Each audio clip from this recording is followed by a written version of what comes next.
Welcome, curious viewers, to Science and Spirituality. Today's show, the first in a two-part series, features the fascinating subject of crop circles. The debates and investigative studies on these amazing phenomena, which seem to appear out of the blue, have been of ongoing interest to researchers from various scientific disciplines as well as the general public for many years. From an aerial view, the circles are wonderfully arranged in impressive geometric forms, and some believe they are produced by otherworldly energies. Crop circles are very large patterns that are suddenly discovered in fields of growing crops. So the main crops could be wheat, or oats, or barley, or oilseed canola, or even corn. And the crop circles seem to be made mostly in the middle of the night. And this is in England, where most of the crop circles happen. The night is very short in the summer because they're so far north.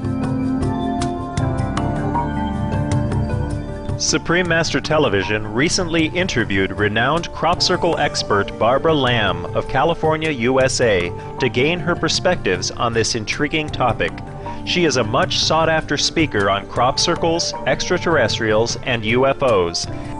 In 2001, she co-authored Crop Circles Revealed, a book that comprehensively investigates these beautiful creations.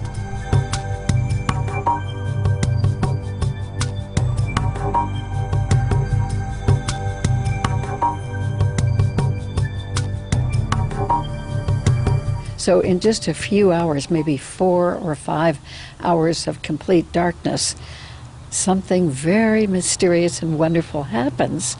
A large pattern, and a beautiful artistic pattern, is mysteriously laid down in the fields. The crop circles are made by what we call the mysterious phenomenon, by some unknown source that doesn't seem to be human and doesn't seem to be anything of the earth.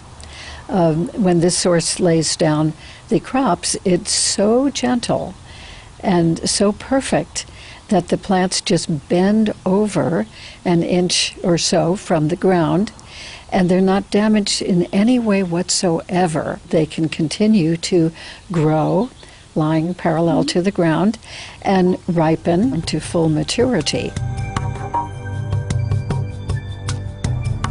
Although some say that crop circles are simply clever, human-made formations, many extraordinary facts lead to the conclusion that the source of most of these mysterious designs is extraterrestrial. Freddie Silva, founder of Crop Circles Secrets, an organization that conducts research on the phenomena, says that true crop circles are not entirely round, but tend toward a slightly elliptical shape.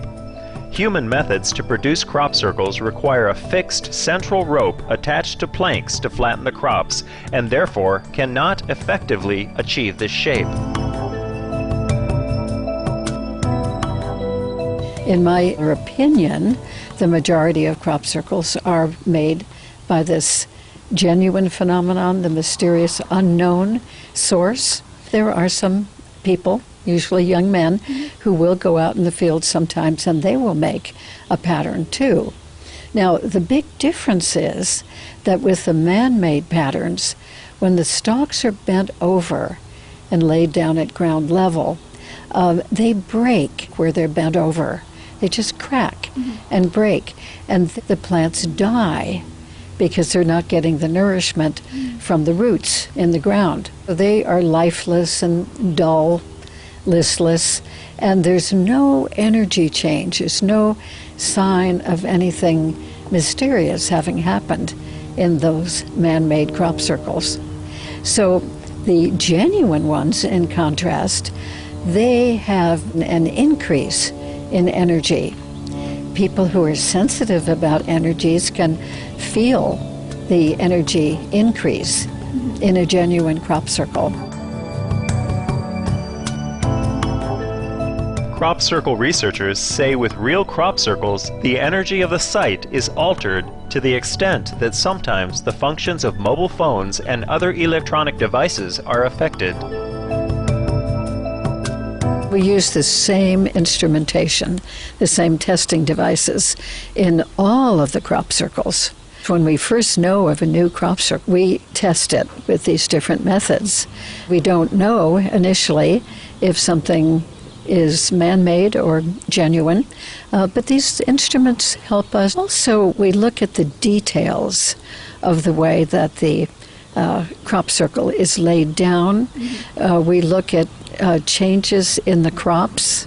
In the genuine ones, for instance, there is so much heat applied to the stalks as they're being laid down, and very often curved or swirled or even made into sculptural shapes.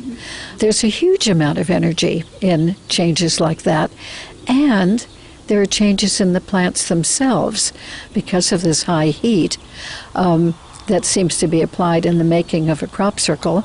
The growth nodes, which is kind of like a knuckle in a finger, the growth nodes are expanded. Sometimes they're stretched, elongated. Sometimes they're swollen out to the sides. And sometimes there's a hole that's been blown in the growth node from the inside of the plant. We notice other changes too. There are actually up to 17 different kinds of biophysical changes that can happen in these genuine crop circles. It actually seems to be very helpful for the plants and for people who eat those plants as well.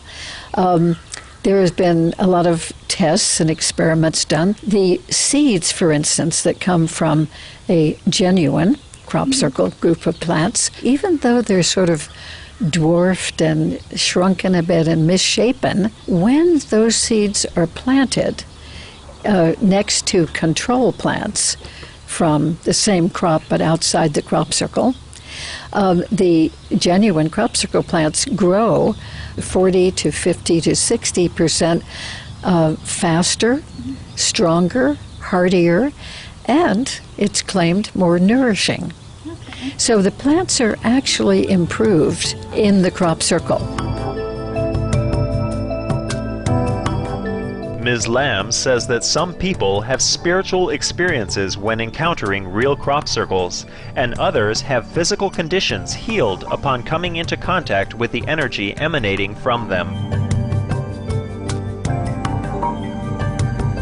Or many times, too, people will receive messages when in a genuine crop circle. It seems to be like a spiritual encounter happening. And many of us, too, actually feel that we're being observed in particular crop circles. And so I and some of my friends feel quite reverent about whoever or whatever it was that made the crop circle, and we just automatically give thanks. The circle's intelligent, intricate designs have mystified many researchers from various scientific disciplines to the present day. Peer-reviewed scientific studies suggest that genuine crop circles are created by a source beyond our conventional knowledge. There are definitely different theories about how these genuine crop circles are made. One of them is that there are these balls of light which have been seen by quite a number of people and photographed. Sometimes in the daytime, they look like a white globe of light, and they slightly glowing. They're very beautiful. They have been seen, videotaped, photographed, flying across a crop field that is going to be receiving a crop circle. Sometimes these balls of light have been seen at nighttime as well. They tend to look orange or sort of a peachy color, or red or blue or white on different occasions. And where they are seen sort of flying over and hovering over a crop field and even dipping down into the crop as if to test the soil, perhaps. In those locations, a few hours later, a new crop circle is made. So it certainly seems, putting two and two together, that the ball of light certainly had something to do with the making of a crop circle. Also, in 1996, a young man camped up on a high hill overlooking a wheat field. He was just sleeping on the ground with his video camera right next to him.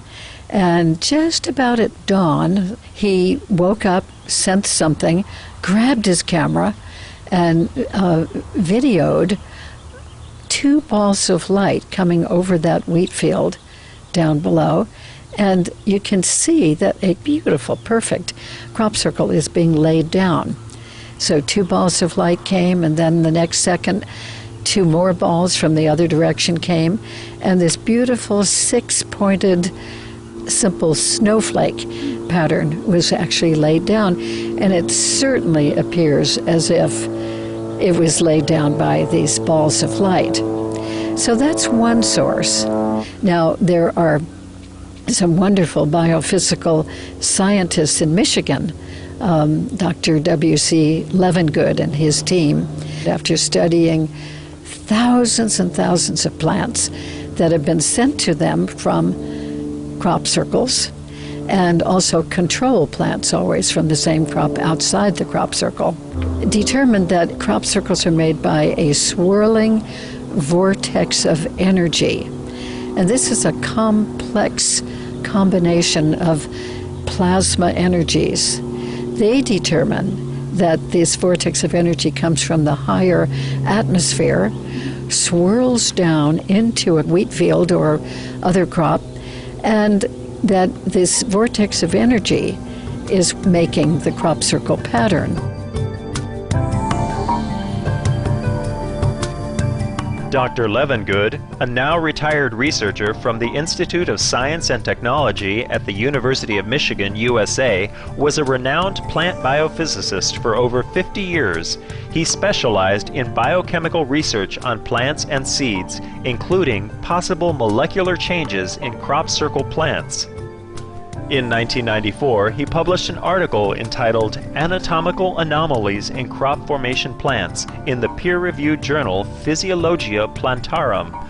In it, he states, the affected plants have components which suggest the involvement of rapid air movement, ionization, electric fields, and transient high temperatures combined with an oxidizing atmosphere.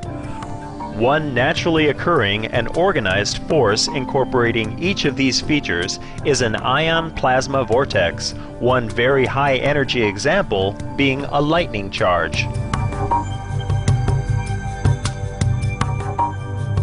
They also determine that this vortex of energy is really hot.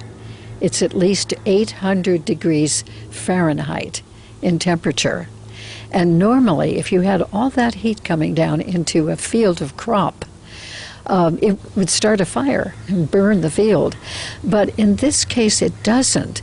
It just lays down the plants in these beautiful curved, we call them magical bends, as the plants are bent over just an inch or so above ground level. And instead of charring or burning the plants, it seems as if this vortex of energy is drawing up moisture from under the surface of the soil. And in England, where the crop circles are, the water table is high under the surface of the soil. Geological aquifers are under most of the areas where the crop circles happen. And an aquifer means that it's very porous soil, limestone, sandstone, chalk, and it will absorb the English rain beautifully, and it also will release the energy easily.